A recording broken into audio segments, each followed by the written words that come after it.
भारी मन से नल अपनी सुंदर पत्नी के पेड़ के नीचे सोते छोड़ उसी क्षण वहाँ से चले गए। जब दमयंती की नींद खुली तब कहीं दिखाई नहीं दे रहे थे। उसने उन्हें यहाँ वहाँ ढूंढा, किंतु जब वह नहीं मिले तो उसे समझ आ गया था कि नल उसे छोड़कर चले गए हैं। वह रोती सुबकती हुई जंगल की गहराई में इस आशा के साथ बढ़ने लगी कि शायद उसे वो मिल जाएं। तभी अचानक एक अजगर उसकी तरफ लपका, उससे लिपट गया, उस पर शिकंजा कसने लगा। दमयंती घबराकर उसे ऊंचे स्वर में सहायता के लिए चिल्लाने लगी। उसका भाग अच्छा था कि पास ही मौजूद शिकारियों के एक समूह ने उसकी पुकार सुन ली और उसे अजगर से बचा लिया। बाद में उसने शिकारियों को इस आशा में अपनी व्यथा सुनाई कि वे उसके कष्ट को समझेंगे, किंतु उसका दुर्भाग्य ऐसा कि शिकारियों के मुखिया को उसके मोहक रूप के कारण उससे प्रेम हो गया। उसने तुरंत प्रार्थना की, हे ईश्वर, यदि मेरे पति के लिए मेरा प्रेम सच्चा है तो मुझे शक्ति दीजिए कि मैं अपने सामने खड़े इस मनुष्य को शाप दे सकूं कि यहाँ जीवित ही जल जाए। इतना कहना था कि शिकारियों का मुखिया जलने लगा और उसकी मृत्यु हो गई। अन्य शिकारी जो इस घटना के गवाह बने वहाँ से भाग खड़े हुए। निरुद्देश्य दमयंती वन में भटकने लगी और उसे समय का भी ज्ञान नहीं रहा। एक दिन उसने वन से एक कारवां को गुजरते देखा। कारवां रुका और एक व्यक्ति ने उससे पूछा, हे कुलीन स्त्री, तुम ठीक तो हो? यहाँ इस वन में तुम क्या कर रही हो? दमयंती ने उत्तर नहीं दिया। उस व्यक्ति ने कहा, यह वन भयंकर पशुओं और सांपों से भरा है। हमारा समूह चेदी राज्य की ओर जा रहा है। हमारे साथ चलो, हम तुम्हारे लिए वहाँ कोई काम ढूंढ लेंगे। कुछ कहे बिना दमयंती कारवां के साथ हो गई और उस समूह के साथ आगे की यात्रा पर निकल पड़ी। कई दिन बीत गए, किंतु उसने उन्हें नहीं बताया कि वह एक रानी है या उसका पति जुए में सब कुछ हार गए थे। एक रात उस समूह ने एक झील के किनारे अपने तंबू को गाड़ दिए। कुछ घंटे बाद हाथियों और वन पशुओं का झुंड तबाही मचाता हुआ वहां आ पहुंचा, जिसने तंबुओं को तहस नहस कर दिया और कई लोगों को मार डाला। दमयंती जीवित बचने वाले कुछ लोगों में से एक थी। उसे गहरा आघात पहुंचा था। उसे यह लगने लगा था कि उसके साथ और उसके साथ रहने वालों पर एक के बाद एक विपत्तियों का पहाड़ टूट रहा था। वह सोचने लगी, संभवतः देवताओं की बात न मानने के कारण मुझे दंड दिया जा रहा है। उसके विचार को मानो पुष्ट करते हुए समूह के कुछ लोग उसे कुलक्षणी कहकर बुलाने लगे। इसके बावजूद वे उसके अपने कारवां में चेदी नगर तक ले गए। राजधानी में उसे राज्य की रानी माँ से एक दुखियारी के रूप में मिलवाया गया। रानी माँ उसके प्रति दयालु थी। तुम क्या काम कर सकती हो? उन्होंने दमयंती से पूछा। मैं राजकुमारी की सेविका बन सकती हूँ, दमयंती ने कहा। रानी माँ ने स्वीकृति दे दी और दमयंती को अंत में एक आश्रय मिल गया। समय बीतता गया और दमयंती देवताओं से प्रार्थना करती रही। वह जानती थी कि उसके माता पिता उसके पुत्रों का ध्यान रखेंगे, किंतु अपने पति को लेकर उसकी चिंता बनी हुई थी। इस बीच दमयंती को पेड़ के नीचे सोता छोड़ गए नल को भी कठिनाइयों का सामना करना पड़ रहा था। वह किसी दूसरे वन में भटक रहे थे, जहाँ उन्हें एक सांप दिखा जिसे आग ने चारों ओर से घेर लिया था। नल को चीख सुनाई पड़ी। सांप ने उन्हें देखा और कहा, मेरा नाम काटुकक है।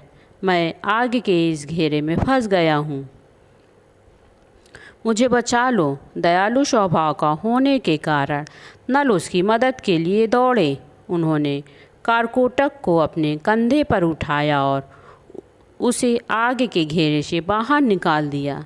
अचानक कारकोटक ने उन्हें काट लिया और नल तुरंत ही एक कुरूप जीव बन गए। जो किसी बौने के आकार का था।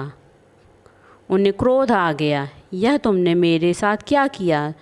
तुम्हें जिसने संकट से बचाया उसके साथ तुम ऐसा कैसे कर सकते हो? तुम एक कृतघ्न जीव हो। कृपया मात्र इस कारण मुझे बुरा मत कहो, क्योंकि मैंने तुम्हें काटा और कुरूप बना दिया। सांप ने कहा, मैंने ऐसा एक उद्देश्य से किया है। तुम दयनीय स्थिति में हो और इस रूप में तुम्हें कोई भी नहीं पहचानेगा। चिंता मत करो, एक समय आएगा तब तुम्हारे अंदर अपने मूल रूप में लौटने की शक्ति आ जाएगी। नल ने कुछ भी नहीं कहा। शायद कारकुटक की बातों में कुछ सच्चाई हो। कौन जानता है भविष्य में क्या होने वाला है। उन्होंने सोचा। दोनों अपने अपने रास्ते चले गए और नल अयोध्या जाने वाले रास्ते पर चल पड़े, जहाँ के राजा ऋतुपर्ण थे। नल ने अपना नाम बदलकर वाहुक रख लिया और धर्मपरायण ऋतुपर्ण के दरबार में पहुँचे। मेरा नाम वाहुक है श्रीमान, नल ने कहा। मैं एक कुशल रसोइया हूँ और आपके लिए कम से कम समय में सबसे स्वादिष्ट भोजन बना सकता हूँ। नल इस कारण ऐसा कर लेते थे क्योंकि भोजन पकाने के लिए अग्नि, वायु एवं जल की आवश्यकता होती है और जानते थे कि अग्नि, वायु और वरुण का आशीर्वाद प्राप्त है। ऋतुपर्ण ने नल के पकाए भोजन को चखा और पाया कि उसकी बात सच्ची थी। इसलिए नल को ऋतुपर्ण के राजसी भोजनालय का मुख्य महाराज नियुक्त कर दिया गया। इस प्रकार दमयंती और नल अलग अलग रहने लगे, जिन्हें एक दूसरे के ठिकाने के बारे में कोई जानकारी नहीं थी। इस बीच जैसे जैसे दिन बीत रहे थे, दमयंती के माता पिता को अपनी पुत्री की चिंता सताने लगी थी। वे जानते थे कि नल का राज छिन गया है और पति पत्नी निर्वासन में जी रहे हैं। चूँकि उन्हें दमयंती की कोई सूचना नहीं मिली, इस कारण उन्होंने दूतों और सैनिकों को उसका पता लगाने के लिए भेज दिया। यहाँ तक कि उन्होंने दंपत्ति का पता बताने वाले के लिए पुरस्कार की घोषणा भी कर दी। खोजबीन करने वाले दल का एक सदस्य सुदेव चेदिराज तक पहुँच गया। वहाँ उसने दमयंती को राजमहल में राजकुमारी की सेवा करते देखा। उसे जैसे ही अवसर मिला वह उसके पास पहुँच गया। हे हमारी रानी, आप यहाँ सेविका बनी हुई हैं, किंतु मैंने आपको तुरंत ही पहचान लिया। दमयंती ने उसी क्षण उससे अपने पुत्रों और माता पिता का समाचार पूछा। बाद में दमयंती को रानी माँ और सुदेव की उपस्थिति में दरबार में बुलाया गया। रानी माँ मुस्कुरा रही थी। हे दमयंती, उन्होंने कहा, तुम मेरी भांजी हो। ना तो मैं तुम्हारे विवाह में आई, ना ही मैंने इतने वर्षों में कभी तुम्हें देखा था। मुझे क्षमा कर देना कि मैं तुम्हें पहचान नहीं सकी जबकि तुम हमारे साथ रह रही थी। मुझे क्षमा कर देना, मैंने तुम्हारे साथ दासी जैसा व्यवहार किया। तुम जब तक चाहो हमारे साथ रह सकती हो। मेरी प्यारी मौसी, तुम अपने आप को इतना मत कोसो। कठिन समय में ऐसी बातें होती हैं। काफ़ी समय तक मैं अपने पति के बिना अपने माता पिता के घर नहीं जाना चाहती थी, किंतु अब मुझे लग रहा है कि मेरे माता पिता मेरे विषय में कितने चिंतित हैं। मैं अब भी नहीं जानती कि मेरे पति कहाँ हैं और इस बार मैं अपने माता पिता और बच्चों के साथ ही रहना चाहूँगी। रानी माँ ने दमयंती को भिन्न भिन्न प्रकार के उपहार दिए और सुदेव को ढेर सारा सोना पुरस्कार के रूप में दिया। जल्दी ही दमयंती अपने माता पिता के घर पहुँच गई। वह अपने पुत्रों के साथ रहने लगी, किंतु उसकी उदासी बनी रही। वह जानती थी कि कहीं न कहीं उसके पति अवश्य रह रहे हैं। इसलिए उसने दूतों को उनकी खोज में एक प्रश्न के साथ भेजा, जिसे वे मिलने वाले व्यक्ति से पूछेंगे। कैसे कोई व्यक्ति अपनी पत्नी को वन के बीच छोड़ सकता है? अपना शरीर ढकने के लिए उसकी आधी साड़ी का इस्तेमाल कर सकता है और फिर बिना उसकी सुरक्षा की चिंता किए उसे छोड़कर जा सकता है? क्या वह एक अनुत्तरदायी पति नहीं है? उसे कई उत्तर मिले। लगभग सभी ने कहा, हाँ, वह पति अनुत्तरदायी है। किंतु एक विचित्र उत्तर से वह चौंक गई। या ऋतुपर्ण के राज से आया था। उसमें लिखा था, यह भाग्य का फेर था। यदि पत्नी अपने पति की आशय को समझ ले तो वह अपने पति को क्षमा कर देगी। उसने ऐसा अपनी पत्नी के लिए किया ताकि उसकी देखभाल उसके माता पिता कर सकें। इसके अलावा उसे संदेश में लिखा था, हम जब इस संदेश के साथ ऋतुपर्ण के महल में पहुँचे तो हमारी भेंट बाहुक से हुई, जो राजा का निकटस्थ और भोजनालय का प्रभारी था। उसने पूछा कि यह संदेश कहाँ से आया है। जब उसे पता चला कि इसे राजकुमारी दमयंती ने भेजा है तो उसकी आंखें भर आईं और उसने आपके साथ साथ आपके बच्चों के कुशल क्षेम के विषय में भी पूछा है।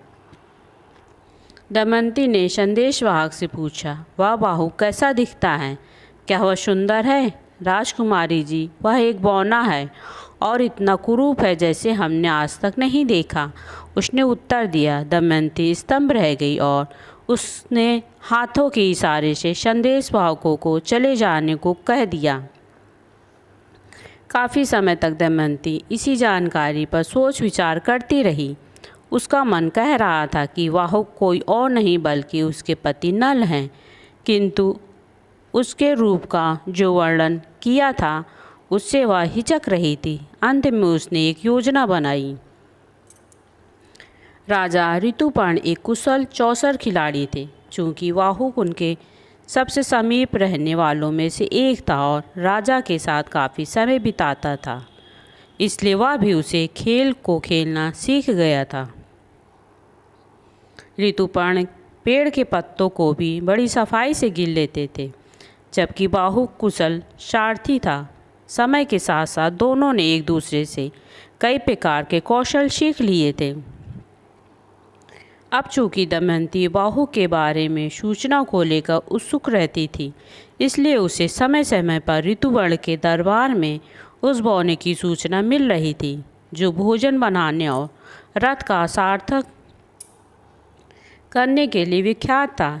एक विशेष दिन उसने अपनी योजना को लागू करने का निर्णय लिया और अपने माता पिता को उसकी सारी बातें बताईं।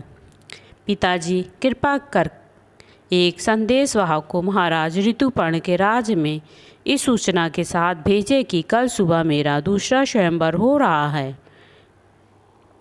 यदि महाराज बाहुक को साथ लेकर आते हैं तो मैं तय करूंगी कि आगे क्या करना है।